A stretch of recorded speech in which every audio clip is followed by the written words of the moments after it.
Okay, I wanted to close it at anyone else on this, Harm. We haven't talked about it yet. No one in the chat brought it up either, which kind of surprised me. Noah Hanifin signs an extension with the Vegas Golden Knights for 8 years at, what was it, 7.325? Is that the number? 7.35, something like that. 7.35. Yep, that's the number. So signs that in Vegas. Left shot defenseman. Harm, I ask you this. How does this impact the Canucks and Filip Hronek?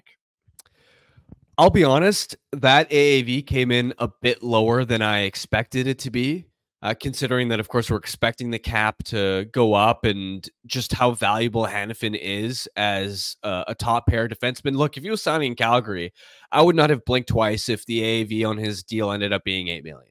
And so from that perspective, 7.35, that's not bad from a Canucks perspective.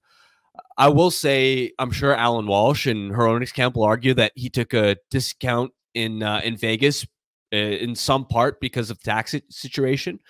With Vegas, of course, Nevada has no state tax. That plays into things. Overall, I think it's 7.35 is a favorable comp. I think, again, because I expected it to be a bit higher, and then it just sort of comes down to there's going to be that arm wrestling match between the Canucks are going to argue there's no way you can be making substantially more than what Hanifin made, whereas Hronek's camp will argue that, and this is where it becomes so interesting with contracts, right? Because from a statistical perspective, right, the stats that drive negotiations, leverage, namely being points, time on ice, Hronek and Hanifin compare very similarly in point totals, in both averaging top pair minutes.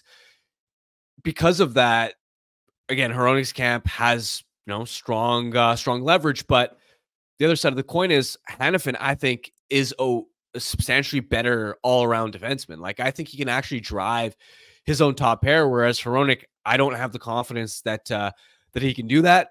So the main takeaway is just this is not a comp that hurts you from a Canucks perspective. Whereas if it was a scenario where he was extending with the Flames and it's $8 million or higher, that's where it would have been like, oh boy, that's an unfavorable comparable for the Canucks in setting a floor that's way too high for Hronek. Mark Stone's never going to play a regular season game ever again. Like, have you looked at Vegas's cap picture? Like, they're going to do something. They do something every offseason. So we're not going to spend more than 30 seconds talking about this, because they do something every offseason where nobody sees it coming, and then they get off some money, and then they just keep doing it, and the cycle just keeps repeating. Canucks Conversation is live Monday through Friday, every weekday at 2 p.m. over on the Canucks Army YouTube channel. Make sure you like, subscribe, and interact in the YouTube live chat every day with us, folks.